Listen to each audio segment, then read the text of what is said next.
Everyone, it's Becky Clark here with Karen, our director, and today we are joined by Michelle Hancock. Michelle is the executive director of the McCormick Care Foundation here at McCormick Care Group. So today Michelle is going to talk about the McCormick Foundation and what it's all about and how your support of the foundation makes the McCormick difference. So Michelle, thanks for joining us. We are a little bit delayed, just figuring out some new technology and how to do things in this COVID world. So here we are, we made it. Yeah, well, thanks so much for having me. I really appreciate the opportunity to share some of the really amazing things that donors have been contributing towards helping and supporting. And in fact, today I literally just hung up the phone with a woman who is a nurse, and she said to me she's so grateful for the fact that she herself has is very lucky. She's financially able to continue to make ends meet. Her mom actually is in memory lane. She's figured out what that pay amount was, and she has donated it back to support the great work that we're doing here in terms of all of our highest priority needs. And I think it just speaks to that continuity of care and the excellence of care. You know, people can't say enough about the work that you guys do. And so I get to be the lucky one who gets to hear about all those great things. I do my best to share with you guys how much people really appreciate it, and they show it through making a donation, either of time, of money, of items that you may require or need, and they just want to do whatever they can to support. So I want to start by saying thank you to all those who have been supporting out there in that Facebook land. You know, I think I'm relatively new. Many people might know that, to the foundation. I started last April 1st. And as we completed our year, before we even got to the end of the year, it's the, you know, I think this is the next t-shirt that's going to come out, ... and then COVID. Because it seemed just as we were hitting our stride and I sort of understood what the foundation was about, what the organization was about, and ... then COVID.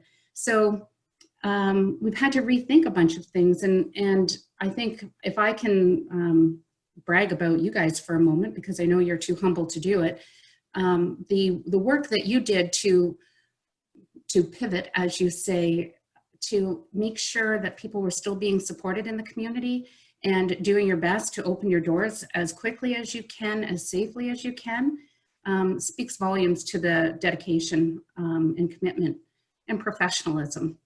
But most of all, how much you guys care about the work that you do and the people you support. So, and I know I hear that frequently as well, right down to individuals sharing with me that they don't know what they would do without you because the information is so great online, but they're not necessarily tech savvy. And so they appreciate the patience that everybody has in helping them figure out what to click, where to click, how to find the information, and how to make it all work. I mean, they can't say enough. So as we continue to look forward and look to support the work that you guys are doing, then we're really rethinking what do we need? I mean, for those that don't know, what we did support traditionally in the past was life enrichment. So things from garden enhancements to recreation activities in terms of bringing in entertainment to provide just different activities for the clients to participate with. And now that we're limited into what that could look like, we're rethinking what do we need? What do our clients need? What does the community need? And what can we help support? So I think, you know, maybe I can turn it over to you guys. I feel like I've been blathering on for a little bit here, but perhaps maybe you guys can share, you know, the one thing maybe, Karen, I could ask you to speak about a little bit is the spa that we're in the process now of going to be redoing. And that's pretty exciting because when people come back, there'll be quite the transformation that took place. Yeah, so when we opened our building, this building at 2022 Keynes Road, the design of the day program was really gold bar top-notch, highest standard. And, you know, and the spa at the time was, you know, it aesthetically, it meet the mark and it looked great. As of 2020, looking a little tired. And we also know better around environmental design for people who have dementia. We found that our floor, for example, is as amazingly non-stick or non-slip as non-stick. I'm thinking of cooking here. My pans, but you know, non-slip flooring, you know, as amazing as it is, there were little flecks in it that for some of our clients with visual spatial perception issues related to their dementia, it looked like the floor was actually flooded. And so it was really difficult for them to walk on the floor. So just a really simple, basic thing, but it impacted the enjoyment for the client in having a spa experience.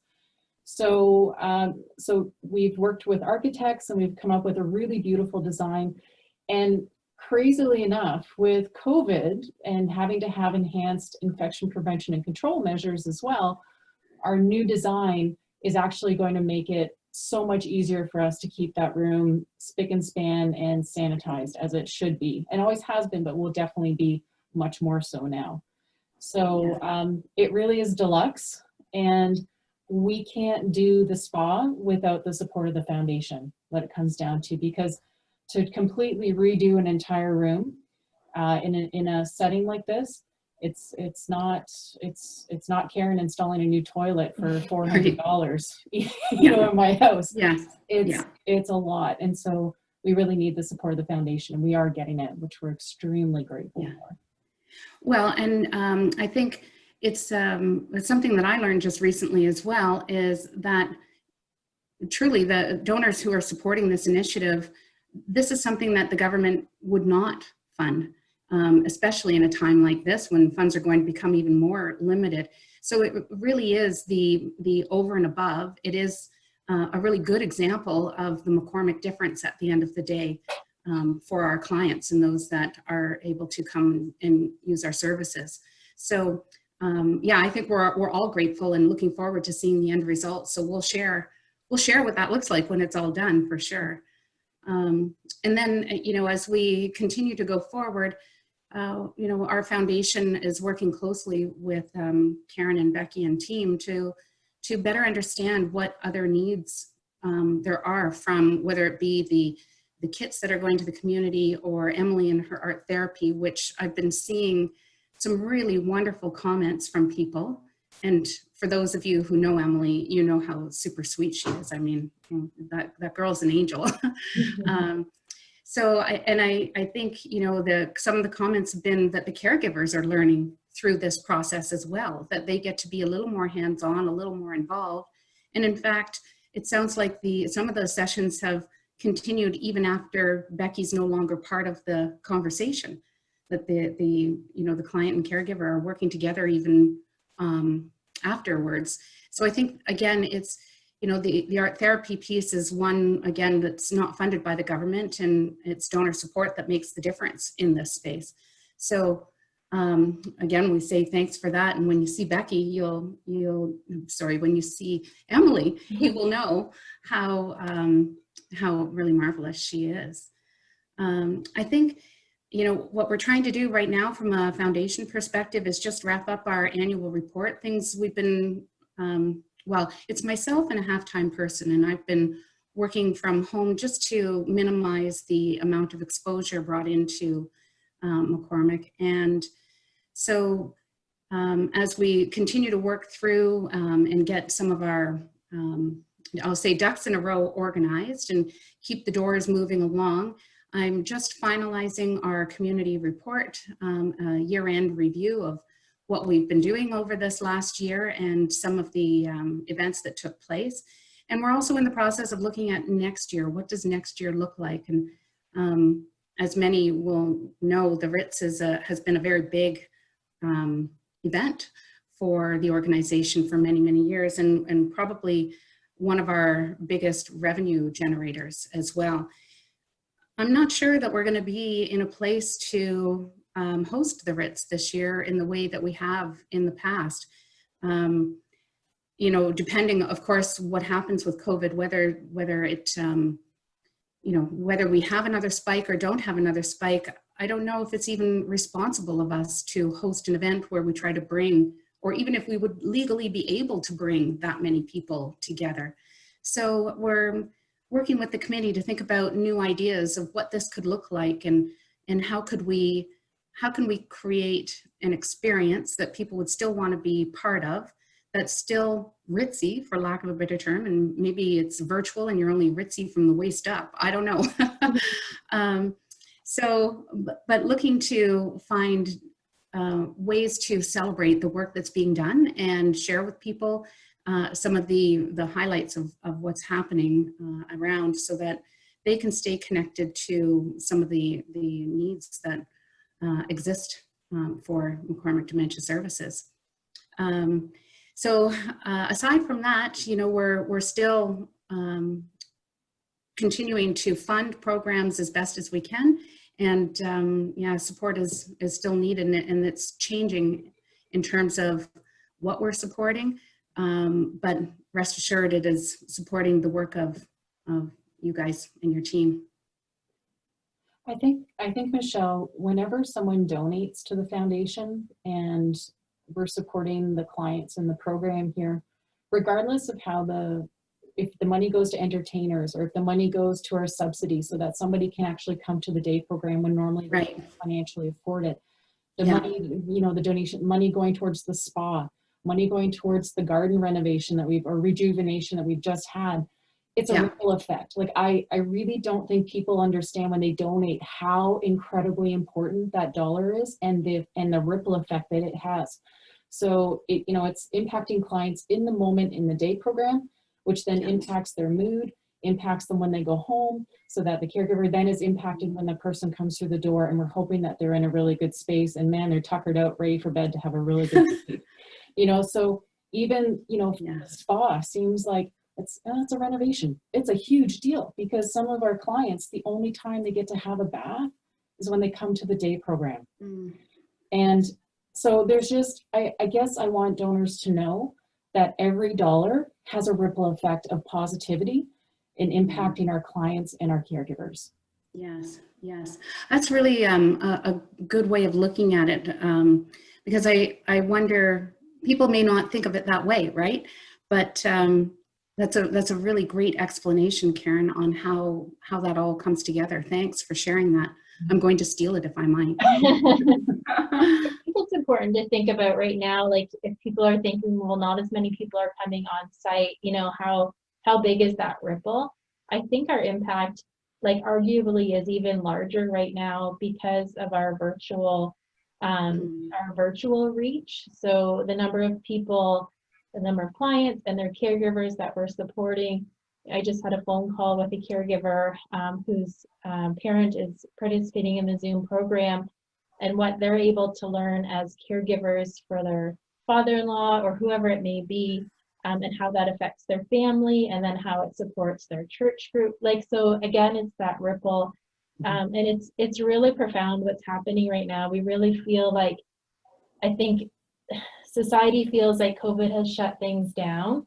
Right. But I feel like here it's created so many opportunities for us, and things like funds from the foundation that let us, you know, try these new opportunities that a lot of other organizations might not have, because they don't have, you know, all the supports that we do, including the work of the foundation. So I think the community ripple is pretty big right now, and that's something that I know our team's quite proud of. And it's just, you know, it's going to be interesting to see what happens in the next several months, to see, you know, where the support's needed, where it goes, and how we continue to evolve. Yeah. Well, and, you know, and that's why right now on our website, we've set up that highest priority needs for COVID, because we do know the opportunity for further reach in the community is something that you guys are currently looking at right now. And I can't be the one to let cats out of the bag, so I'm not going to say anything further than that. But I know that just from the brief conversations that we've had, there's some truly amazing ideas going on here. And I think it could really revolutionize what dementia care in the community looks like. And it's been pioneered by yourselves. You know, I think it speaks volumes to when COVID did happen, the leadership role you took in terms of making the decision to close the doors. As difficult, I know, as that was, it gives me goosebumps just even thinking about it again. But then the tremendous work that went into first immediately supporting your community and clients, and then the work that has now been going into bringing people back in the safest way, although limited, but on a gradual basis. And then knowing about the further reach that you're thinking about and working on to really, even if everything goes back to normal, it sounds to me like, and please correct me if I'm wrong, but your reach can continue to expand beyond the people who are coming to the program, beyond the capacity here. So you're nodding your head, so I'm taking it as a yes. Lots in the works. So I know how super busy you guys are, so I'm always appreciative of your time to share with me what's happening. And I'm really excited by what you guys are doing, and I can't wait to talk more about it broadly. Of course, wait for you guys to share that more in depth, and then we'll piggyback on that. So if you haven't liked the McCormick Care Foundation Facebook page, you should check that out as well. And I try to tag you guys in whatever post that I'm making. And I will admit, I go in fits and spurts because I realize, oh, I haven't posted in a little while. And then I, try to get a bunch of information together and then put out a bunch of posts. And then I get busy on something else. So bear with me as, I communicate as quickly and as often as I can. So, and we've linked your website in the video description here so folks can find you, McCormickCareFoundation.ca. Awesome, thank you. You have all of your information and ways to donate and the impact. So, but we know you're busy too, so busy as we are. So we really appreciate your time today, Michelle, and figuring out some through our technical glitches. So thank you from the bottom of our hearts for everything that you do. We can't do what we do without you and the foundation. So thank you. Yeah, well, you know what, I think it's thanks all the way around, but thanks for having me here today. I appreciate this opportunity to chat with you and your audiences. This is awesome. And keep up the good work. Thank you. Thank you. Bye. Bye.